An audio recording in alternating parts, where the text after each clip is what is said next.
מילים דומות באנגלית ושיטות איך להבדיל ביניהן. חלק ג'. רק לפני שנמשיך, אני מזמינה אתכם ללחוץ על כפתור הסאבסקרייב כדי שתוכלו לקבל ממני תכנים נוספים. ועכשיו בואו נתחיל. אני רוצה להראות לכם שתי מילים דומות.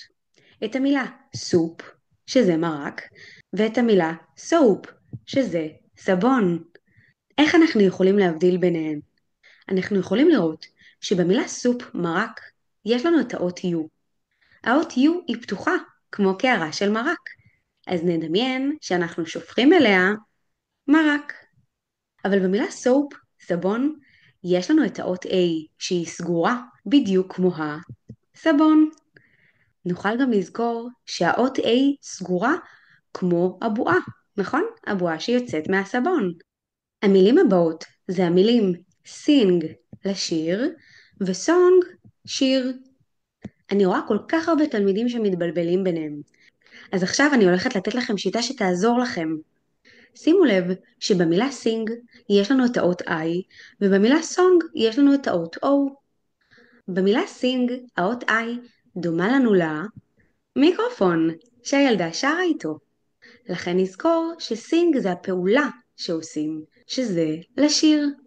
אבל במילה song, שיר, אנחנו יכולים לראות את האות O שדומה לנו לדיסק. כשאני הייתי ילדה, היינו משתמשים בדיסקים ולשמור עליהם למשל שירים. אז אני רוצה שכשתראו את המילה סונג, שיר, אתם תזכרו בדיסק שאני הייתי שומרת עליו שירים כשהייתי ילדה. והצמד מילים האחרונות, flower שזה קמח, ו-flower שזה פרח. כן, כן, המילים האלו נשמעות אותו הדבר, אבל כמו שאתם שמים לב, הכתיבה שלהן שונה.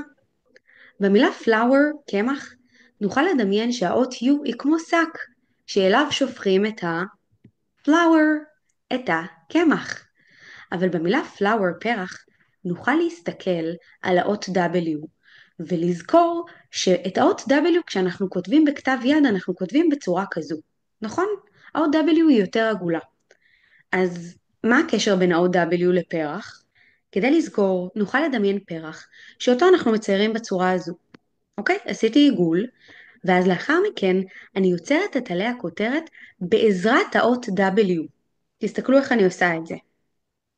W, ועוד W, ועוד W. נכון, אתם רואים? ועוד W. והנה, נוצר לנו flower. נכון שזה יצירתי? ככה בחיים לא תשכחו. ולסיום, אני מזמינה אתכם ללחוץ לייק ולשתף את הסרטון, לפחות עם חבר אחד שהסרטון יכול לעזור לו. ואם עדיין לא צפיתם בחלק א' או בחלק ב', אתם מוזמנים להסתכל על הכישורים למטה. נתראה בסרטונים הבאים.